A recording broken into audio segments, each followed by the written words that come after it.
In this video, I'm going to cover what to eat based on your body type. Now there's some similarities and there's some differences, so I'm going to go through each one so you can kind of get it. But there's two ways of doing this. Number one, if you're pretty much sure that what body type you have, you can go right to that eating plan. And you're going to customize what meals that you want based on your body type. But if you're a mixed body type, or you feel like you're all of the body types, then the best thing to do is start out with the adrenal body type. Why? Because I would say 80% of the people are adrenal. And because here's the thing, let's say you do the adrenal body type eating plan and it doesn't feel good to you, or it doesn't click with you, because it should feel right, then just go right to another body type eating plan. So I would start with the adrenal, and then if you don't seem to feel as good, or you're not losing as much weight, go right to the liver, okay? The ovary type and the thyroid are very specific to, you'll know you have that body type. It's actually very rare to have a primary thyroid, but if you're on thyroid medication, then you should probably just go right to that. Or the ovary type is very, very similar, but you're going to have weight mainly in the lower part only, like the hips and the thighs and that type of thing. So I would start here and then go to here if you're confused. Chances are you're going to go right to here and you're going to do very, very well. Okay? So let's talk about the adrenal body type. The basic categories of food that you should focus on, number one, is higher amounts of protein. And I'm not talking about what's recommended as high. My high is actually low if you look at what is recommended by the food pyramid, whatever. I mean, they recommend like, I think 125 grams of protein, which is way, way too high. We recommend between 3 and 6 ounces per meal, okay, of protein, animal protein. Now, the reason why the adrenal needs more protein is simply because their body is breaking down more protein in the muscles, in collagen, in the skin. Everything's kind of falling apart. So you need to replace that. If you don't replace that protein, you're going to feel a little bit weaker, okay? So, and I'm not saying that you should, by eating, like, just because you're losing protein, your hair, nails, skin, eyes, doesn't mean that eating that protein is going to work. What we're trying to do is fix the hormone part of this so you can metabolize the hormones, all right, and metabolize the protein so it can actually be utilized by the body. So I have found people do actually a little bit better sometimes in the liver by cutting down protein and then eating more vegetables, cleaning up the liver, and all of a sudden their hair comes back and those type of things. But I mean, we're just talking about 3 to 6 ounces per meal of animal protein. If you're a vegetarian, then do spirulina. Try to find some other protein, some protein powder. I prefer you do actual like eggs, fish, chicken, things like that, and make sure it's organic or free range if possible. So we got high protein and then we have high fat. And I'm not talking about deep fried Twinkies. I'm talking about nuts, avocados, cheese, plain yogurt, organic yogurt, whole milk yogurt. The reason why we need a bit more fat is because those hormones are made from cholesterol, interestingly. So what we want to do is you have to realize too that like nuts and avocados and vegetable type fats don't have any cholesterol in them, just FYI. And plus, we're going to be cleaning our liver at the same time, so you're not going to have to worry about it. So the point is we need a little bit more fat because typically an adrenal case has blood sugar issues. And if you don't have enough fat in the diet, you tend to crash and burn and you don't feel like you're satisfied. So the most important time to have that protein is in the early part of the day, not right before bed. So like right after breakfast or at breakfast. That's what's recommended, okay? We don't recommend the cruciferous vegetables. That would be kale, broccoli, Brussels sprouts. Except kale is probably going to be okay for you in that kale shake. But we don't necessarily recommend the other cruciferous vegetables simply because adrenal cases typically have bloating with those vegetables. They get bloated. If you're bloating and you get gas from those or you have stomach pain, you should not be consuming those vegetables. Instead, consume other types of vegetables like romaine lettuce, spinach, tomato, carrot, celery, those types of things. And I'll give you a list in the document below. So we recommend 7 cups of vegetables. Why? Because somehow we have to get the nutrition in your body, and most of the vitamins are in the vegetable. Okay, so That's generally what you do for the adrenal type. Those are the most important. Now, the ovary is similar in that you need high protein, higher fat, but we prefer if you do more dairy, like kefir, yogurt, cheese. But we have to have it organic, okay?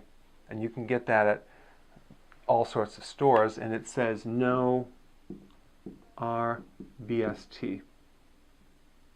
BST. BTS? BST, yeah. Yeah, it's no RBST. That's no hormones, okay? So that's what you would want to pay attention to on the label if you're getting cheese. So we want that. Now, typically those, there are certain factors in dairy that actually support the ovary type, and they usually crave that.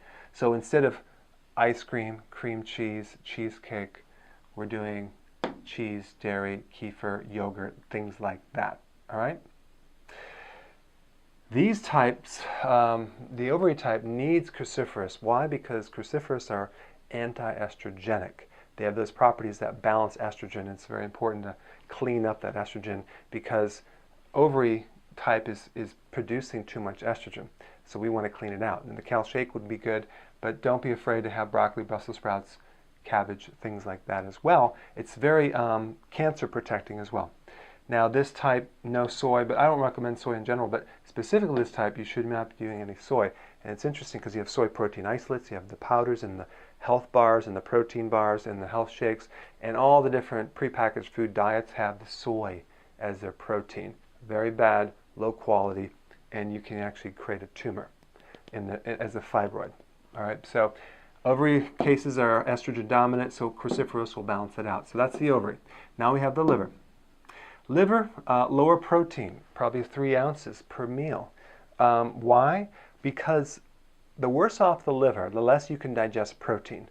The liver is the organ that helps to metabolize the protein. So if you take someone with a bad liver and you give them a lot of protein, they're going to have a lot of digestive issues. It's going to be very hard on the liver. In fact, what destroys the liver is large quantities of cooked meat or cooked fat or deep fried fat. So that's why you don't go low fat, low protein. And when people get older, they can't digest as much red meat or other proteins because the liver is getting bad. One indication that you have unhealthy liver is that you don't digest red meat and you don't do well, don't tolerate fat. But they really crave fat. So they can have some, but you're going to probably have to add what's called some bile salts. That's bile salts. And you can get them. I have them. It's called gallbladder support formula. But that has bile salts to help you digest more fats. It works really good if you bloat, burp, belch.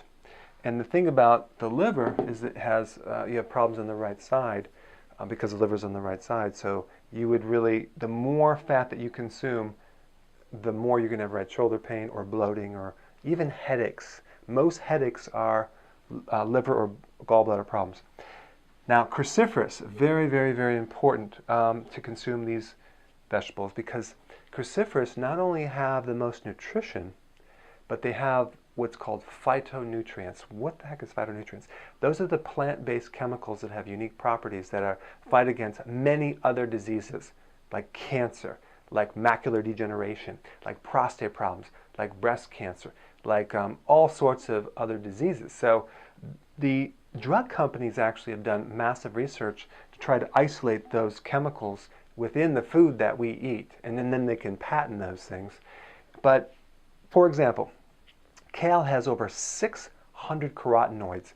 What's a carotenoid? It's a phytonutrient that actually is it's kind of like all the different colored pigments, dark green, dark purple, dark red, orange, yellow, are phytonutrients. And you can call them antioxidants, but phytonutrients are really the true name, and they have a lot of great properties to protect you and keep you healthy. Iceberg lettuce doesn't have any phytonutrients, okay? And the reason why you need those factors is that the liver is 3.5 pounds, so it needs something raw or in that shake to be able to clean and heal the liver. The liver loves bitter vegetables, and that's why the cruciferous work very well on that. So you want to consume those vegetables in large quantities, 7 to 10 cups a day, to actually heal the liver. There's some good news and bad news. The good news about the liver, It's one of the only organs that can completely regenerate 100%. The bad news is it takes 3 years of healthy eating to achieve a brand new liver. So again, this is going to help you. This is going to protect you. I mean, even in your skin, your face, it has a lot of vitamin A, which helps the skin. But if you add a little bile salts, you'll absorb more of the fat-soluble vitamins, vitamin A, and your skin will be better. Like if you have dry skin and you're taking all this kale and you still have dry skin, you're just lacking the bile to absorb that fat-soluble vitamin. Okay. One thing about the liver is that liver cases don't do well on peanut butter and nuts, and that seems to aggravate it, so they get bloating or right shoulder pain. So just if you have that, cut those down. Then we have the thyroid. The thyroid body type is weight gain all over, and they just have a very slow metabolism, and they don't do well with high quantities of protein. So we want to go low protein, 3 ounces. We want to go low fat because they can't digest that. And then we want to go no cruciferous, simply because sometimes cruciferous can deplete the iodine.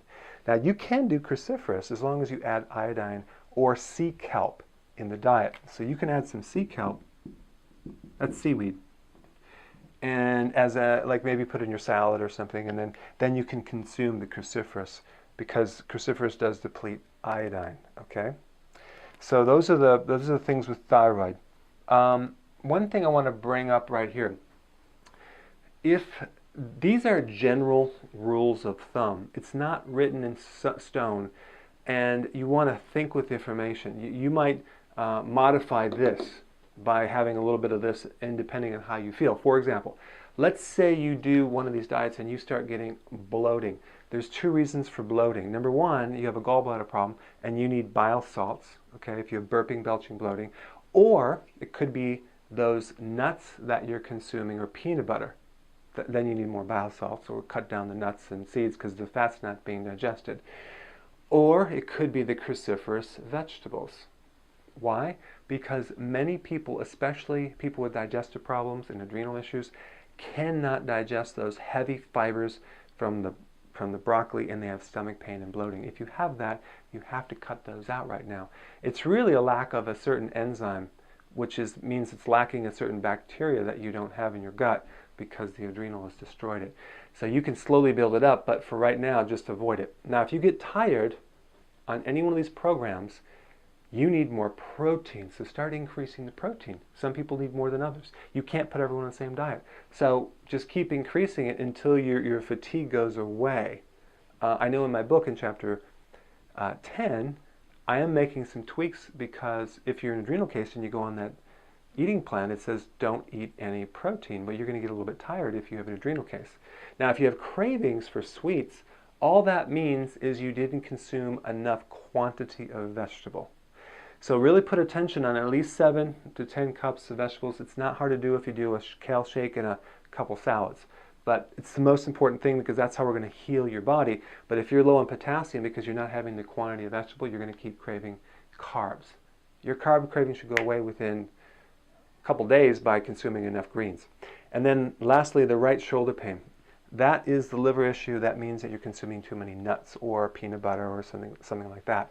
Because when people start doing this program, a lot of times they start loading up with nuts and they feel really bloated in the right shoulder pain. So that will give you some guidelines, but go through the program, pick your meal plans, go ahead and start today, and I'll see you in the next video.